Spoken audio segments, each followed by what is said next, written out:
Hello दोस्तों, जय माता की। आज हम आपको संकटा माता की कथा सुनाएंगे, जिसको सुनने से सारे दुख दर्द दूर हो जाते हैं। आपको यह कथा अच्छी लगे तो मेरे चैनल को लाइक करें, सब्सक्राइब करें और बेल आइकन को दबाना ना भूलें।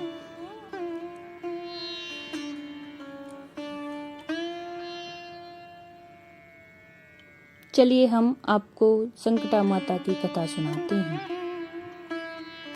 बहुत समय पहले की बात है। एक बुढ़िया रहती थी। उस बुढ़िया का एक बेटा था, जिसका नाम था रामनाथ। रामनाथ धन कमाने के लिए परदेश चला गया। बुढ़िया अपने पुत्र के विदेश जाने के बाद बहुत चिंतित और दुखी रहने लगी, क्योंकि उसकी बहू उसे प्राय नित्य खरी खोटी सुनाया करती थी। इसलिए बुढ़िया प्रतिदिन चिंतित और उदास रहती और घर के बाहर स्थित कुएं पर बैठकर रोया करती थी। बुढ़िया का यह क्रम रोज चलता रहा। एक दिन कुएं में से दिए की माँ नामक एक स्त्री निकली और उसने बुढ़िया से पूछा, बूढ़ी माँ, तुम इस तरह बैठकर क्यों रोती हो? तुम्हें किस बात का कष्ट है? तुम मुझे अपना दुख बताओ, मैं तुम्हारे दुख दूर करने का प्रयत्न करूंगी। बुढ़िया ने उस स्त्री का प्रश्न सुनकर कोई भी जवाब नहीं दिया और रोती रही। दिए की माँ बार बार एक प्रश्न दोहराती जा रही थी। वह बुढ़िया इस बात से झुंझला कर उठी। उस बुढ़िया ने दिए की माँ से कहा, तुम मुझे बार बार ऐसा क्यों पूछ रही हो? क्या सचमुच ही तुम मेरा दुख जानकर उसे दूर कर दोगी? बुढ़िया की बात सुनकर दिए की माँ ने उत्तर दिया, मैं अवश्य तुम्हारे कष्टों को दूर करने का प्रयत्न करूंगी। बुढ़िया ने दिए की माँ का ऐसा आश्वासन पाकर कहा, मेरा बेटा कमाने के लिए परदेश चला गया है। उसके पीछे मेरी बहू मुझे बहुत बुरा भला कहती रहती है। यही मेरे दुख का कारण है। बुढ़िया की बात सुनकर दिए की माँ ने कहा, यहाँ के वन में संकटा माता रहती हैं। तुम अपना दुख उनसे सुनाकर कष्ट से छुटकारा पाने के लिए प्रार्थना करो। माँ बहुत दयाल हैं, दुखियों के प्रति बहुत सहानुभूति रखती हैं। निसंतानों को संतान, निर्धनों को धनवान, निर्बल को बलवान और अभागों को भाग्यवान बनाती हैं। उनकी कृपा से सौभाग्यवती स्त्रियों का सौभाग्य अचल हो जाता है। कुंवारी कन्याओं को अपने इच्छित वर की प्राप्ति होती है। रोगी अपने रोग से मुक्त होते हैं।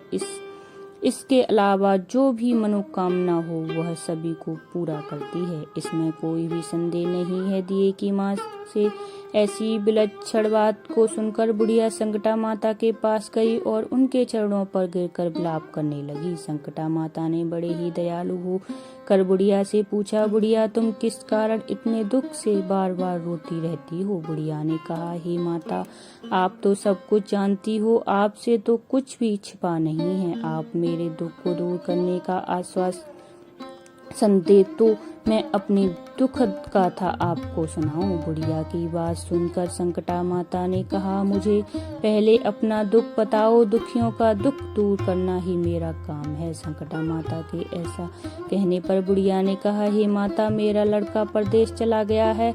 उसके घर में न रहने से मेरी बहू मुझे बहुत तरह तरह की सुनाया करती है। उसकी बातें मुझसे सहन नहीं होती। इसी कारण परेशान होकर मैं बार बार रोया करती हूँ। बुढ़िया की इस दर्द भरी कथा को सुनकर संकटा माता ने कहा, तुम घर जाकर मेरे लिए मन्नत मनौती मांग कर मेरी पूजा करो। इससे तुम्हारा लड़का सकुशल घर वापस आ जाएगा। मेरी पूजा के दिन सुहागन स्त्रियों को आमंत्रित कर उन्हें भोजन कराना। ऐसा करने से तुम्हारा लड़का अवश्य ही तुम्हारे पास आ जाएगा। संकटा माता के कहे अनुसार उस बुढ़िया ने मनौती मांगकर पूजा की और सुहागिन स्त्रियों को भोजन के लिए आमंत्रित किया। परंतु विचित्र बात यह हुई, जब बुढ़िया ने स्त्रियों के लिए लड्डू बनाए शुरू किए तो उनसे 7 की जगह 8 लड्डू बन जाएं। इस बात से बुढ़िया बहुत ही असमंजस में पड़ गई। ऐसा होने का क्या कारण है? कहीं मुझसे गिनती में तो गलती नहीं हो रही, अथवा अपने आप 8 लड्डू बन जाने का कोई अन्य कारण है। उसी समय संकटा माता एक वृद्ध स्त्री के रूप में बुढ़िया के सामने प्रकट हुई और बुढ़िया से पूछा, क्यों बुढ़िया, आज तुम्हारे यहाँ कोई उत्सव है क्या? यह सुनकर बुढ़िया बोली, आज मैंने संकटा माता की पूजा की है और सुहागिन स्त्रियों को भोजन के लिए आमंत्रित किया है, किंतु जब गिनकर 7 लड्डू बनाती हूँ तो वे लड्डू अपने आप ही 8 बन जाते हैं। मैं इसी बात से चिंता में पड़ गई हूँ। बुढ़िया की बात सुनकर संकटा माता ने कहा, क्या तुमने किसी बुढ़िया को भी आमंत्रित किया है? बुढ़िया कहने लगी, नहीं, मैंने ऐसा नहीं किया, परंतु तुम कौन हो? संकटा माता ने कहा, मैं बुढ़िया हूँ, मुझे ही आमंत्रित कर लो। ऐसा सुनकर बुढ़िया ने उस बुढ़िया रूपधारी संकटा माता को भोजन के लिए आमंत्रित कर दिया। इसके बाद बुढ़िया के घर पर सभी आमंत्रित सुहागनें आ पहुंची और बुढ़िया ने सबको लड्डू तथा अन्य मिठाई आदि का भोजन कराया। इससे संकटा माता उस बुढ़िया पर बहुत प्रसन्न हुई और माता की कृपा से उस बुढ़िया के बेटे के मन में अपनी माता और पत्नी से मिलने की इच्छा उत्पन्न हुई और वह अपने घर के लिए चल दिया। कुछ दिन बीतने के बाद वह बुढ़िया संकटा माता की पूजा कर सुहागनों को भोजन करा रही थी कि किसी ने उसके लड़के के आने की सूचना दी, लेकिन बुढ़िया अपने काम में लगी रही। उसने कहा, लड़के को बैठने दो, मैं सुहागनों को जमा कर अभी आती हूँ। लड़के की बहू ने पति के आने का समाचार सुना। उसी क्षण पति के स्वागत के लिए तुरंत घर की ओर चल दी। लड़के ने अपनी पत्नी को देखकर मन में सोचा कि मेरी स्त्री मेरे प्रति कितना प्रेम रखती है, जो खबर पाते ही मुझसे मिलने आ गई, परंतु मेरी माँ को मुझ पर जरा भी प्रेम नहीं है। मेरे आने की खबर पाकर भी मेरी माँ मुझसे मिलने नहीं आई। जब पूजा का काम समाप्त हो गया, सभी सुहागनें भोजन करके अपने अपने घर को लौट गईं। बुढ़िया अपने बेटे से मिलने के लिए उसके पास पहुंची। माँ के आने पर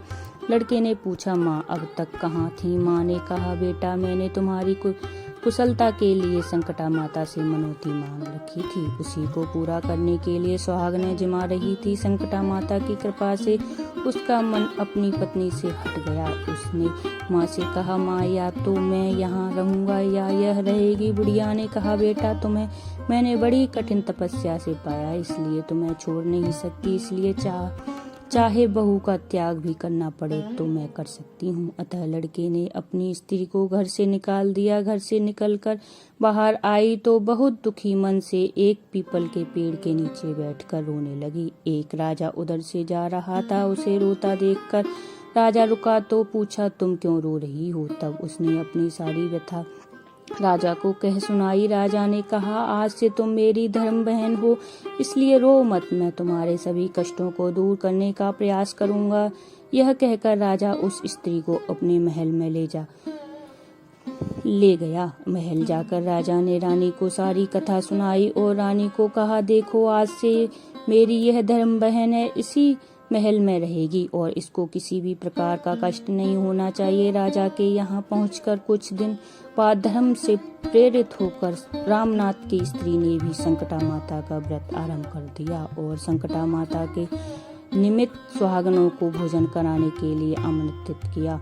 उसने रानी को भी आमंत्रित किया। जब सभी सुहागनें लड्डू खाने लगीं तो रानी ने कहा, मुझे तो रबड़ी, मलाई और स्वादिष्ट मिष्ठान ही हजम होते हैं, यह पत्थर समान लड्डू कैसे हजम होंगे? ऐसी अवहेलनापूर्ण बातें कहकर रानी ने लड्डू खाने से मना कर दिया। कुछ समय बाद संकटा माता की कृपा से रामनाथ अपनी पत्नी को खोजते हुए राजा के महल में आया। वहां आकर अपनी पत्नी को संकटा माता की पूजा करते हुए देखा तो संकटा माता को हाथ जोड़कर प्रणाम किया और अपनी पत्नी से कहा, प्रिय, मेरे अपराध को क्षमा करो। पत्नी ने कहा, हे नाथ, यह सब प्रारब्ध से ही होता है, इसमें आपका कोई दोष नहीं है, आप मेरे ईश्वर रूप हो, मेरे ही अपराध को क्षमा करें। यह कहकर दोनों से विधि पूर्वक संकटा माता व्रत कथा सुनी।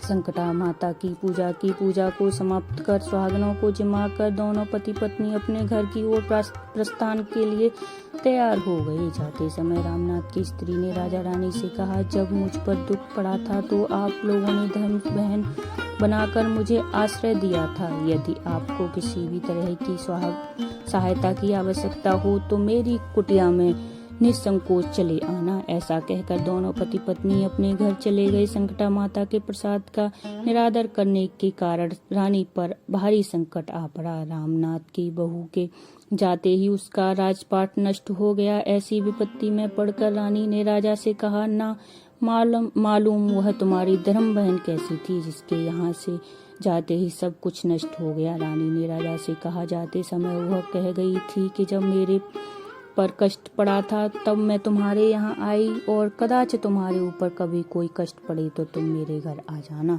इसलिए हम लोगों को उनके यहाँ ही चलना चाहिए। ऐसा विचार कर राजा रानी दोनों ही अपनी धर्म बहन के घर गए।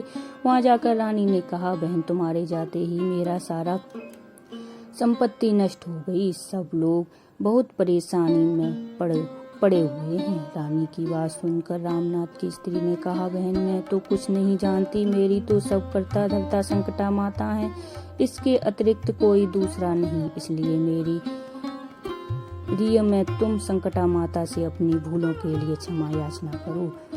नीस की मान मनोती से तुम्हारा काम बन जाएगा, तुम्हारे सारे बिगड़े काम अपने आप सुधर जाएंगे। रामनाथ की स्त्री की बातें सुनकर रानी ने श्रद्धा भक्ति से संकटा माता का व्रत किया और सुहागनों को जिमाकर अनजाने में हुई अपनी सारी भूलों के लिए संकटा माता से बार बार क्षमा मांगी। रानी का ऐसा करते ही संकटा माता प्रसन्न हो गईं और रात में रानी को स्वप्न में कहा कि तुम दोनों पति पत्नी अपने महल को चले जाओ, वहां जाकर मेरी पूजा करना और मेरे निमित्त सुहागनों को जिमाना। ऐसा करने से तुम्हारा गया हुआ राजपाट तुम्हें दोबारा वापस मिल जाएगा। सुबह होते ही रानी ने अपने स्वप्न की बात राजा को बताई। रानी की बात सुनते ही राजा उसी क्षण रानी को साथ लेकर अपने महल की ओर चल दिया। महल में आने के बाद राजा रानी ने संकटा माता के कहे अनुसार पूर्ण भक्ति भाव से माता संकटा की पूजा की और सुहागनों को भोजन कराया। ऐसा करने से उनका बिगड़ा हुआ सारा समय सुधर गया और सारा राजपाट उन्हें वापस मिल गया और वह पहले की तरह राज को भोगने लगे।